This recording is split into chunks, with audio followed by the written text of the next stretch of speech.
You ask Tiger to solve. This deals with linear equations with one unknown. The final result is m equals -5. Let's solve it step by step. Group all m terms on the left side of the equation. Subtract 4m from both sides.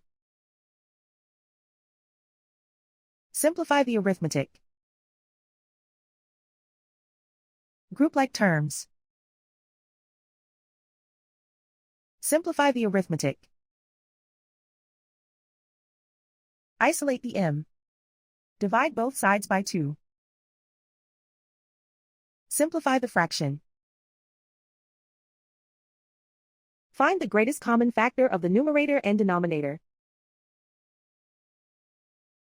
Factor out and cancel the greatest common factor. And so the final result is m equals -5.